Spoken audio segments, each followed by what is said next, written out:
Okay, so in this video, there was research that I had done with the help of AI, and I compiled all the knowledge that I had gained from all this into this essay that I had put together, and it's titled A Defense on Critical Scholarship. And I am going to read that to you. And yes, that was my phone dinging. Let's continue with the video. Just a little disclaimer, because the essay that I put together is so damn long, um, I'm gonna chop this video up into episode series. So this is just gonna be the first in a series, and then it will just be to be continued until I get through the entire essay. Anyway, hope you enjoy. The defense on critical scholarship. Critical scholarship is an academic subfield of religious studies that uses methodological doubt, which is very different from cynical doubt, to dissect any given religion and or set of beliefs, along with any related text to uncover deeper historical truths that you would not have seen otherwise had you not dissected the whole damn thing. Critical scholarship often involves deconstructing to reveal underlying dynamics, ideologies, biases, textual corruption, any archaeological evidence, as well as the lack of any archaeological evidence, for any given claim emphasized. In the 18th and 19th centuries, the Enlightenment period saw the beginning of critical approaches to religious texts. Scholars began to apply historical and philological methods to the Bible, question traditional interpretations, and seeking to understand the text within their historical context. In the 19th century, the historical critical method emerged as a dominant approach in biblical studies. This method involves analyzing biblical texts by considering their historical context, authorship, and original audience. Key figures include Julius Wellhausen, who developed the documentary hypothesis, suggesting that the Pentateuch, or Torah, was composed of multiple sources and authors, as opposed to being written by a single author named Moses. In the 20th century, scholars like Hermann Hunkel introduced form criticism, which analyzes the literary forms and genres within biblical texts to understand their original social and religious settings. Redaction criticism is an approach that was developed by scholars such as Rudolf Bultmann. It examines how editors or redactors shaped and compiled biblical texts, revealing theological and ideological motives. In the late 20th century, the influence of postmodernism brought deconstruction into religious studies. Jacques Derrida's work on deconstruction challenges the idea of fixed meanings in texts, emphasizing the fluidity and complicity of interpretations. In religious studies, this led to a focus on how religious texts can be read in various ways, revealing underlying power dynamics and ideological biases. Feminist and liberation theologies are movements within Christianity in which critical scholarship is applied and highlight how religious texts have been used to justify oppression and to reinterpret these texts from perspectives of marginalized groups.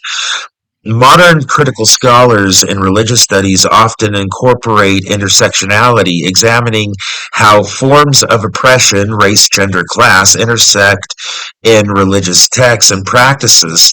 Scholars now increasingly consider global and post-colonial perspectives, analyzing how religious texts and traditions have been shaped by and have influenced colonial and post-colonial contexts. The key concepts and methods to critical scholarship are as follows. Historical criticism, which analyzes texts within their historical context to understand their original meaning and purpose. Literary criticism, which examines the literary features of religious texts, such as narrative structure, genre, and symbolism. Deconstruction, which challenges fixed meanings and reveals the multiple and often conflicting interpretations within religious texts. Archaeological research, investigating what the archaeological records say in contrast to the narratives, whether those narratives are standard, traditional, conventional, cultural, textual, or none of the above. And ideological criticism, investigating how religious texts reflect and perpetuate power structures and ideologies. Critical scholarship in religious studies continues to evolve as new evidence and sources are brought to light.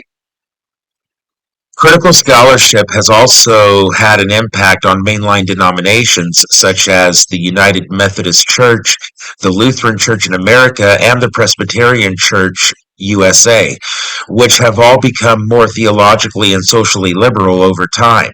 This shift is partly due to the incorporation of critical biblical scholarship, which encourages a more nuanced and less literal interpretation of religious texts. Ministers in mainline denominations often face a dilemma. While they are trained in critical scholarship and may personally hold more progressive views, they may avoid discussing critical scholarly perspectives openly with their congregation to prevent backlash. If they started talking about what they learned in a critical scholarship classroom, they would lose their entire congregation, and there would go their job, which is their bread and butter, their income, their medical, you name it. It's all gone now. The tension is well documented, as congregants may react negatively to interpretations that challenge traditional beliefs. Evangelical, charismatic, and Pentecostal seminaries only offer courses that adhere to a more literal interpretation of the Bible and maintain traditional doctrinal positions. Their seminaries do not offer any critical scholarship classes. As a result, ministers from these denominations are less likely to encounter or adopt the critical perspectives that might lead to more progressive theological views. This can lead to more dogmatic and even staunch approaches to Scripture and doctrine. Mainline denominations have tried to reconcile their faith with modernity, critical biblical scholarship, and scientific methods. This has led to a more inclusive and evolving understanding of Scripture, placing them on the left of evangelical and fundamentalist churches. Mainline Protestants have been more receptive to critical scholarship compared to their evangelical counterparts. This openness has influenced their theological and social stances, marking them more progressive.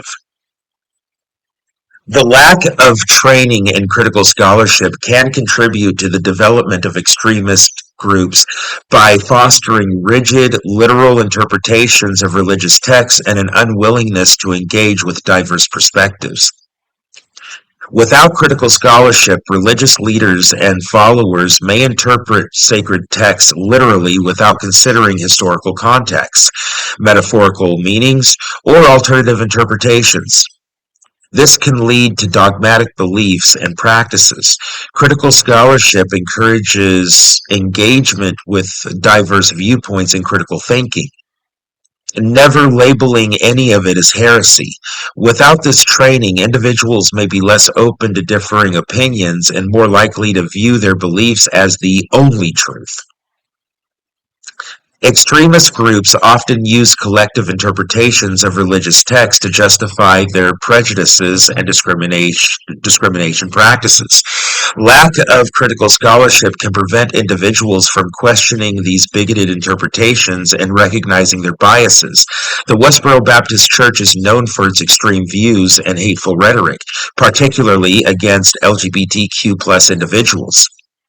Their interpretations of the Bible are highly literal and selective, ignoring broader theological and historical contexts.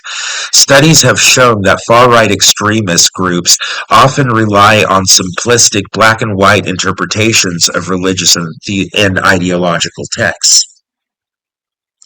The lack of critical engagement with these texts can contribute to radicalization.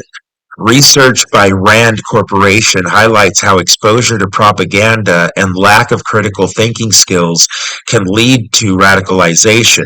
This is particularly relevant for religious extremists who are not trained to critically analyze their beliefs.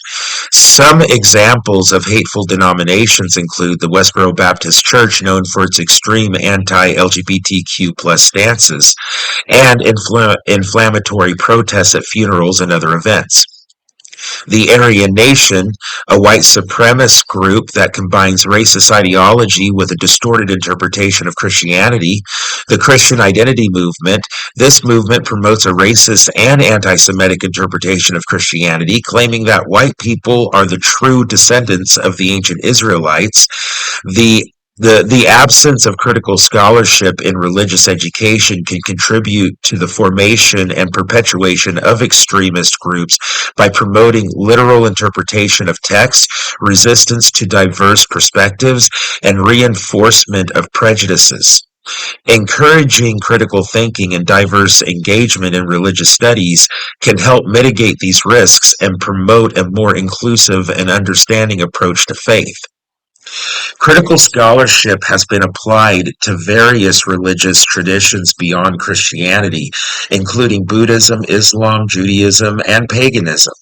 In Japan, scholars like Hakamaya Noriaki and Matsumoto Shiro have developed critical Buddhism, which critiques traditional Buddhist doctrines and practices, particularly the concept of original enlightenment, Hongaku. This movement has sparked significant debate and reevaluation within Japanese Buddhism. Scholars have applied historical and textual criticism to Buddhist texts, examining their origins, authorship, and historical context. This has led to a deeper understanding of the development of Buddhist doctrines and practices.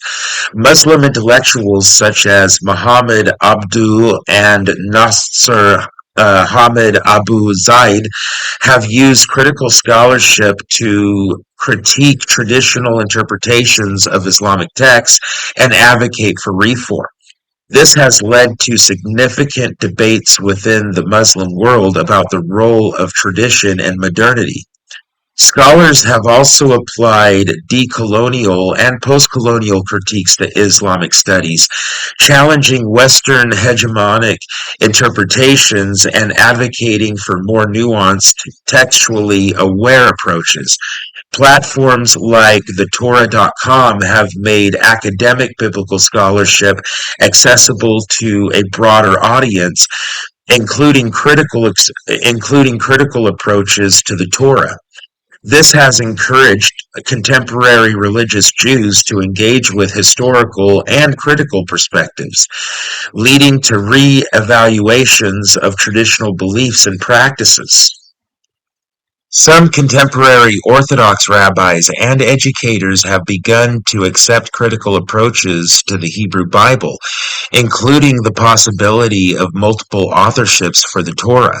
This represents a significant shift from traditional views that has sparked discussion within Orthodox Jewish communities. Scholars have applied critical methods to study the survival and transformation of pagan practices in modern context. This includes examining how ancient pagan traditions have been reinterpreted and integrated into contemporary religious practices. There is a growing body of scholarship from within pagan community that critically examines its own traditions and practices. This scholarship often challenges earlier romanticized views of paganism and seeks to provide a more nuanced understanding. Consider giving to my Cash App. It will help my channel grow and it would be much appreciated. Thank you. Remember to like, subscribe, and hit the bell for notifications. Have a wonderful day.